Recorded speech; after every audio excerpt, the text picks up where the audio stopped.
Next up, we have John Summers.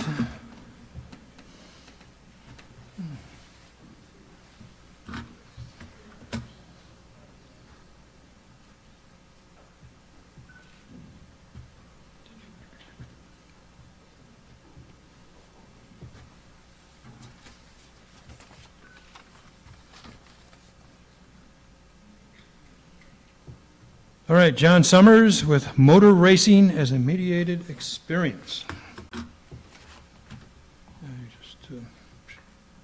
Okay. Use the arrows. All right. Okay. Thank you. All right. Thanks. All right. Thank you very much, Bob, and thanks for coming, everybody, and for listening to me. My name's John Summers. I'm a teaching assistant at Stanford University. And my presentation's about motor racing as a mediated experience. All right, the slideshow kicks off. A few years ago at this conference, delegates were amused by the way in which the same image cropped up at the beginning of 3 or 4. Oh, my slideshow's not there. I've not got my slide there, Bob. How do I do that? I toggled off the slide. Let me read on for the sake of time here whilst you come and fix that.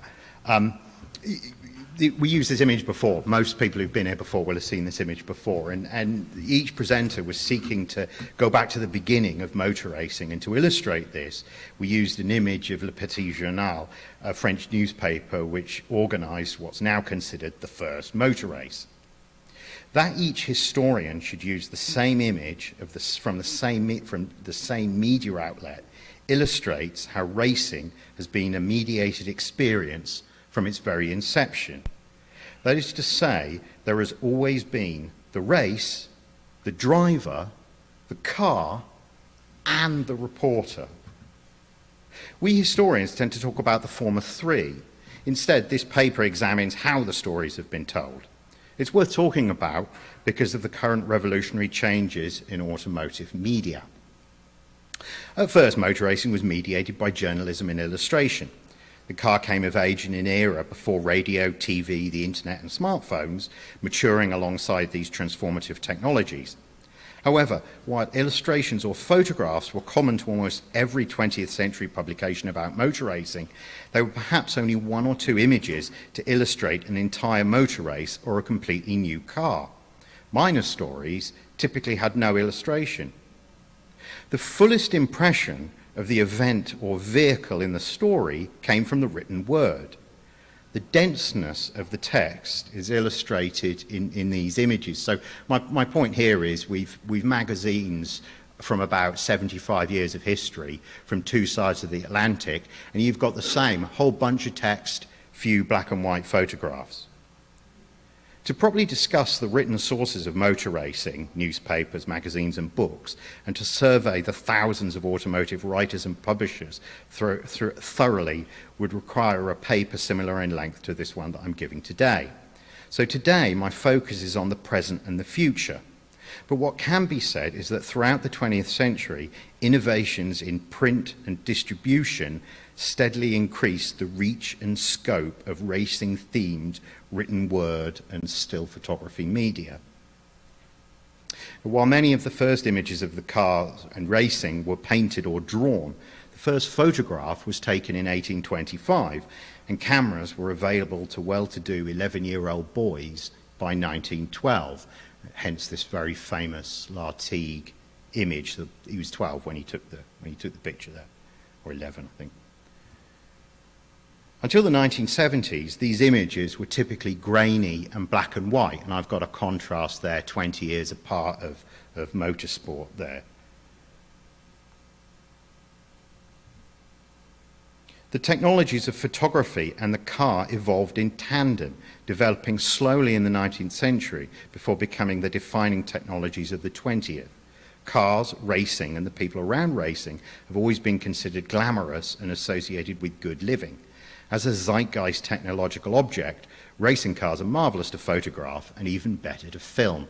Can you see that's Phil Hill taking a photograph of the Monaco Grand Prix there as a fan, and this photograph book that Road and Track put together here were the photographs that he took as a racing fan in the 1950s.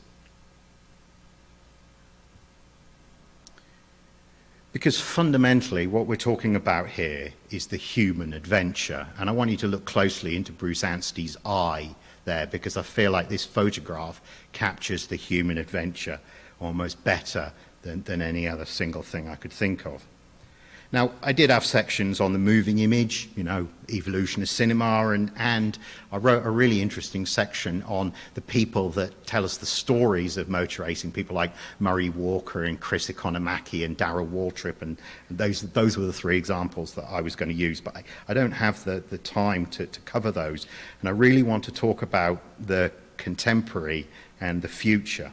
So I'm going to talk about the state of the nation here, and I'm going to focus on Mark Martin, who's already got a mention, and I know he's very well loved around Watkins Glen. That's why I picked on him particularly. And fundamentally, what I'm talking about here is I have a worry that motor racing's place in posterity is, you know, I worry about what's going to happen after our generation has gone, basically. With cars becoming as ubiquitous and functional as microwave ovens, I worry that people born today will not see our sport as worthwhile. I believe the way to show its value is to tie the great engineering and racing stories of the past to living artifacts, the cars that have survived.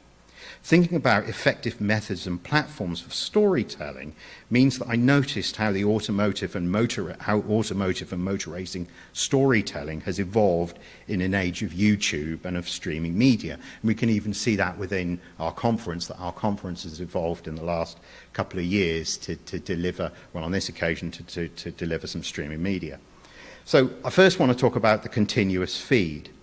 One very obvious recent development is the idea of the continuous feed. By this I mean that there are so many cameras in cars at tracks and covering the race itself that no missed gear shift, fender rub, or expletive over the team radio goes unrecorded.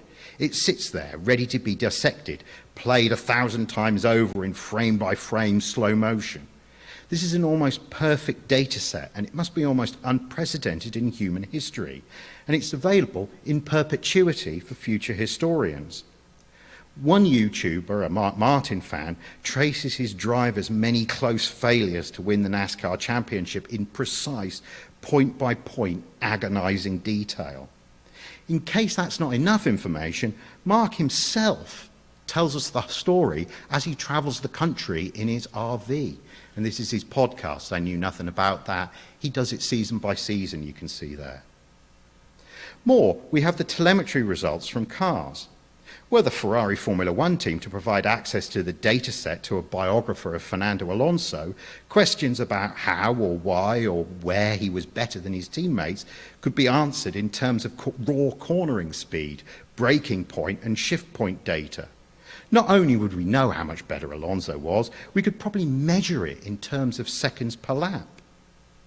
We also have live real-time commentary on social media. The impassioned reactions of a moment, "I can't believe Verstappen turned in on Hamilton," are there in digital immortality on Twitter or Facebook, documenting the feelings of spectators and participants during the race, not just afterwards. Oh, I can do I pushed the button then and it worked anyway. So this is Niki Lauda at the Nürburgring, and I want you to look closely there. It's the Flugplatz, and the car's like, what, half a foot off the ground there, which is, it kind of puts the sweat on my palms just thinking about it, having got some air on a bike there not so long ago. Look, one of the revelations of Lauda's 1976 Nürburgring crash was that a piece of film of the incident exists. It was shot by a spectator on his personal cine camera. In the mid-70s, this kind of unofficial filming was uncommon. Now it's ubiquitous. Unless creators diligently upload to social media platforms, accessing this massive repository is impossible.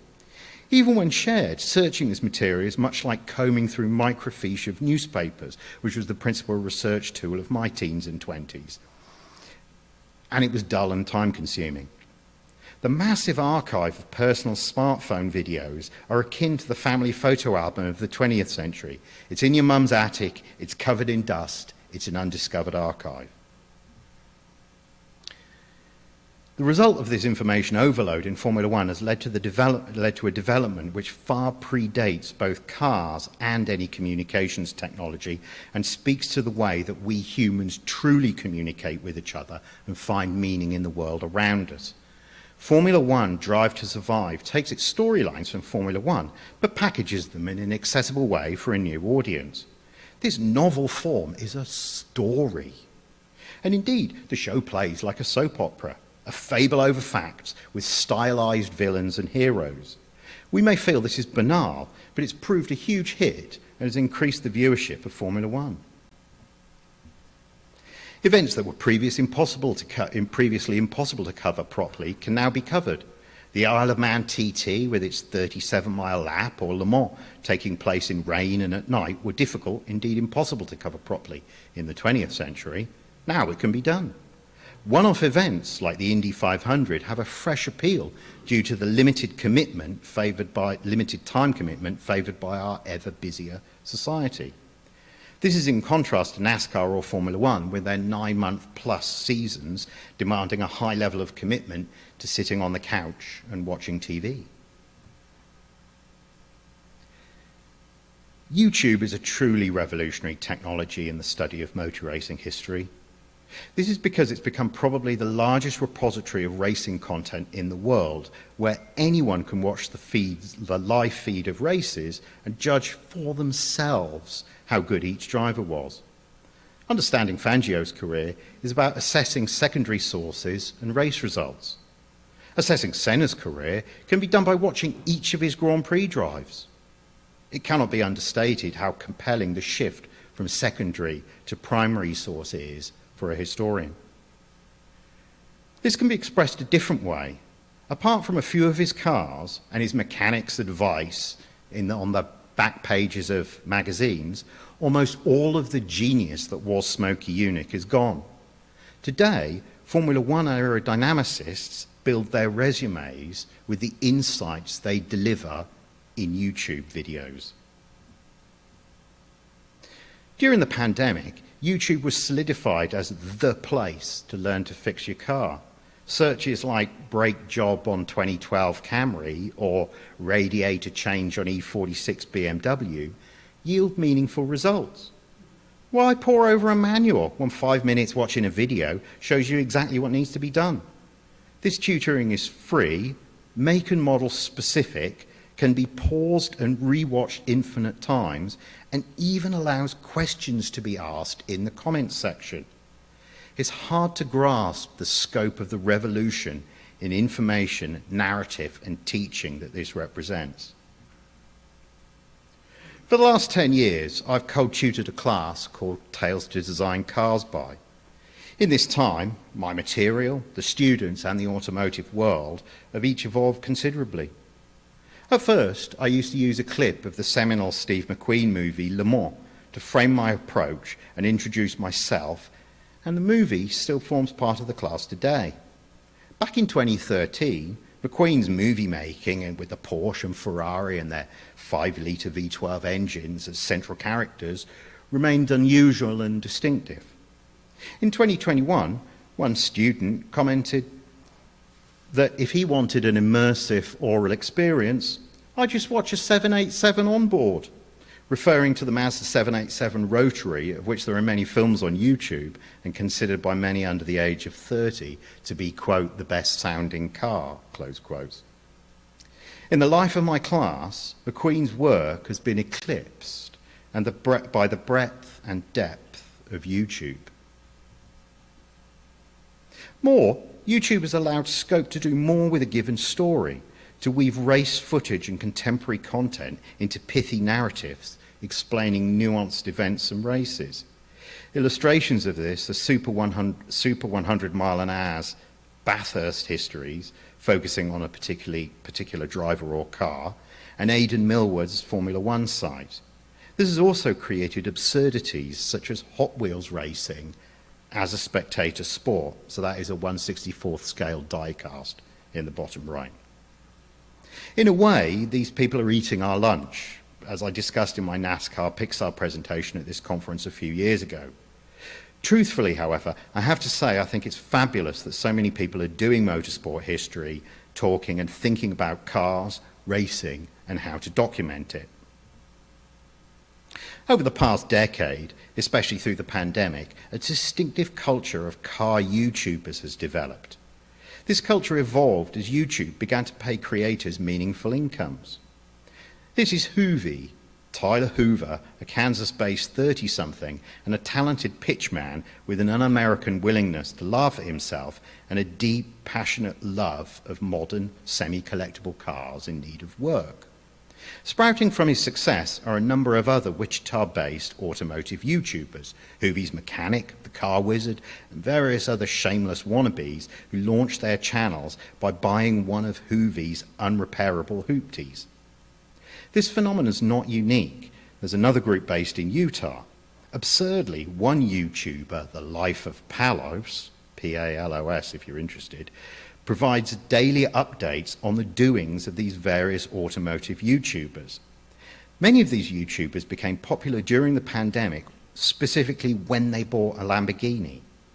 Hoovie currently has 3, financed by the channel, and he's a judge at the Amelia Island Concours d'Elegance.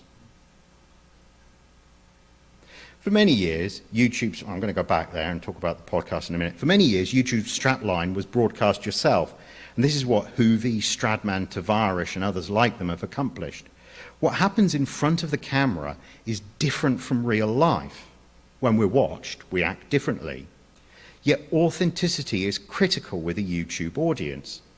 Hoovie's filmmaking is hammy, his jokes are scripted and unfunny, but the man, his passion, and his car adventures feel authentic, and that's what keeps viewers coming back.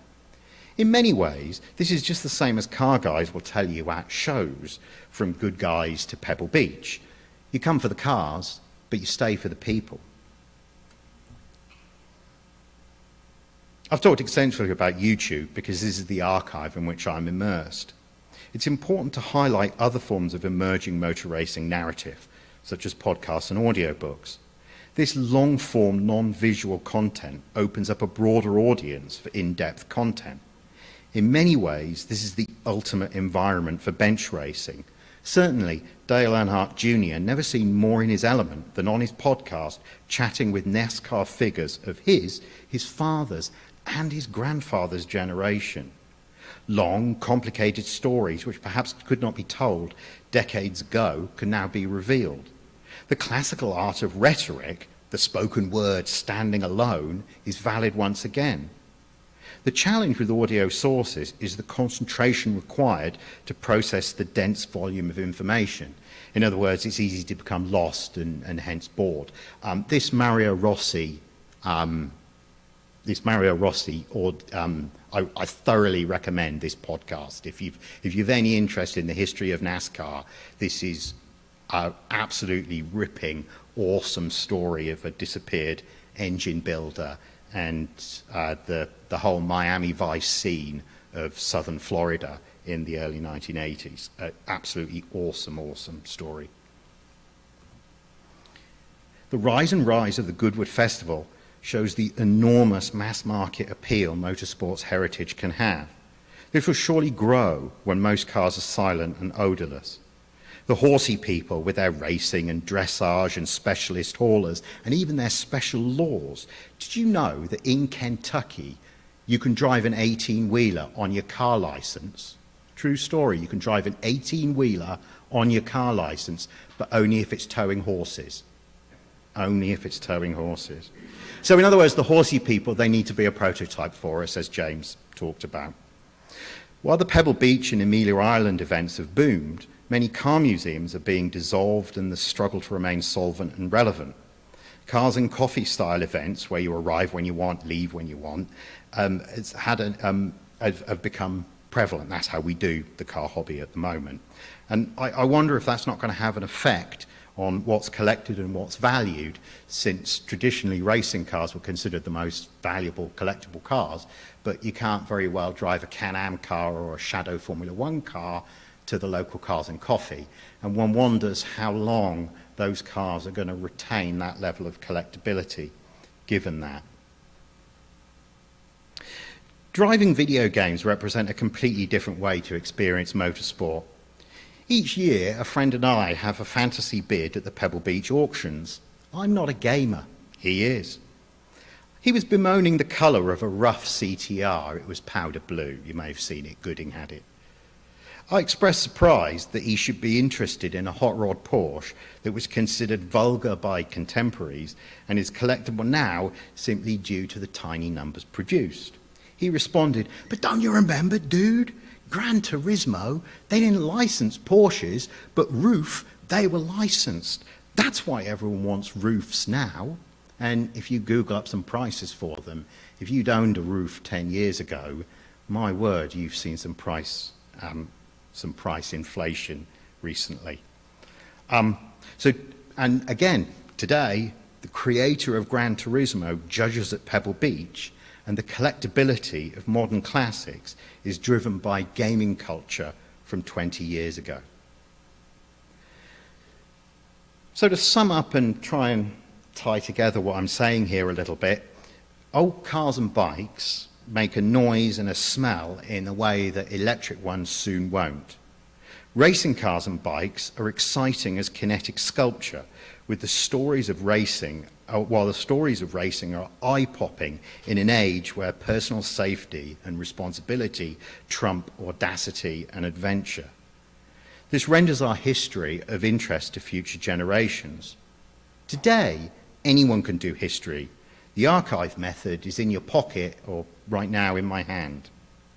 However, the skill and diligence of a trained and experienced historian is not so readily available. This means that curation and evaluation skills are more important than ever. The opportunity for historians is greater than ever. Now and in future, we can document in ways undreamed of by future generations.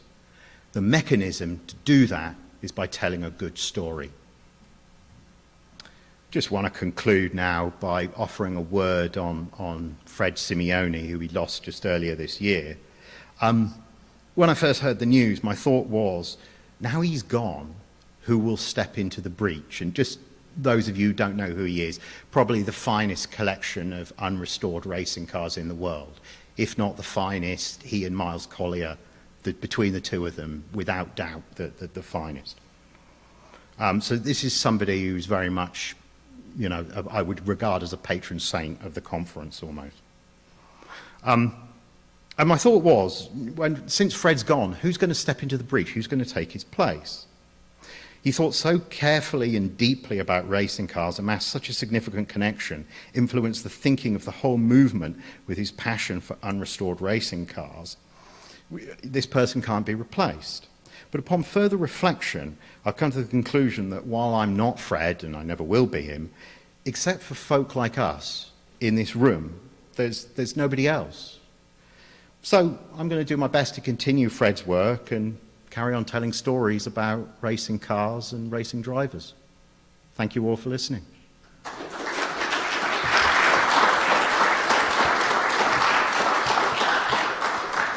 Thank you, John. Thank you. Questions?